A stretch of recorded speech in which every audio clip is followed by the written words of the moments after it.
There's so many smart ways to do it. How many people here have done campaigns using Instagram influencers for their business?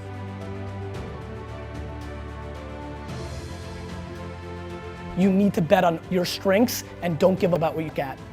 Way too many people in this room are gonna spend the next 30, 40 years of their lives trying to check the boxes of the things that they're not as good at, and that you're gonna waste a lot of time and lose. I highly recommend auditing yourself, or if you have no empathy or EQ or self-awareness, then find somebody in your family or friendship that does and let them tell you who you are. And once you believe that, either for yourself or someone else told you, go directly all chips, all into that, because that is the only possible way, in my opinion, watching from the outside, that is a very highly likely way of over-indexing, because the truth is, I love the climb. To me, the setback is exciting. I love when something goes wrong. It's where I shine the most. But that's not for everybody. I mean, it can be very difficult. And when you start affecting your life and your loved ones and all the other things, it can get real nasty. To me, the way I handle things, even in the few rare days when I really struggle, I take a real step back and make pretend that somebody called me and told me that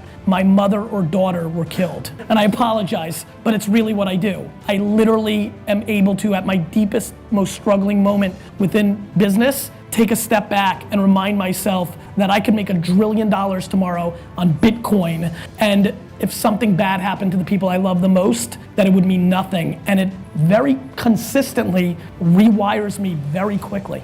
Garyvee says you need to bet on your strengths. Do not try to check boxes on traits that you aren't strong at. Let family and friends tell you who you are, and put all your chips into that. Garyvee loves the climb. He loves when something goes wrong. If things are going wrong and this starts affecting your life in a negative way, take a step back and put things into perspective. Understanding people and consumer behavior was something innate for Garyvee. In his 30s, he realized he could use that knowledge of people and consumers for something other than just selling more wine. There might be a future business model and world where things are completely virtual, but still feel real. In a very serious note, forget about the context of that word. I think it was around the time I turned 30 that I understood that understanding people and consumer behavior was something that I had, and that there was a way to deploy it against something besides selling more wine, right? And so I'm not comfortable with the word genius, Steph, but this singular thing that created a lot of success in my life is predicated on emotional intelligence, and I started to understand it a little bit more in my early 30s. I think that we're living through a period of time right now between Shark Tank, between The Social Network, the movie, that people think that it's just so easy to build a business where you make $1 million a year. I think humans do. I think that when your brain gets tricked, funny things happen. So I think, when testosterone and other chemicals get lifted, look, there's a bunch of dudes in here that know when their chemicals shift, they become different versions of themselves, right? So I will tell you that, yes, and we're not gonna all live in pods and not interact with each other,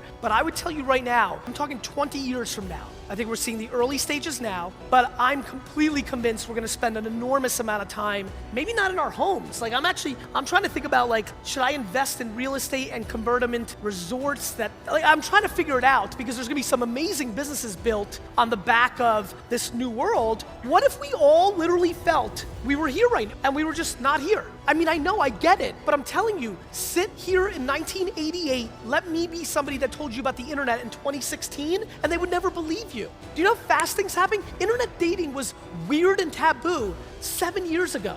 I'm familiar with it the way that many people are familiar with most things, which is they can headline read, but they're not, it's not something I'm deeply aware of, but on the headlining of keeping things simple, not having a whole lot of stuff, like those kind of things, I can understand the nuances from afar. I understand that about me in some weird way. If that's where it goes, where it's if there's a deeper understanding to why one owns something, then it's a movement I can get really behind once I get educated, because I'm desperately sad that people buy things to close emotional gaps, because people are insecure and they need validation from others. And I think they use items to get validation from others. When I think about anything I buy, it's 100% for me. Even all the tchotchkes, the thrill of finding them at a garage sale, or the one thing I actually buy that I think is silly is custom New York Jets jerseys, but it's so for me.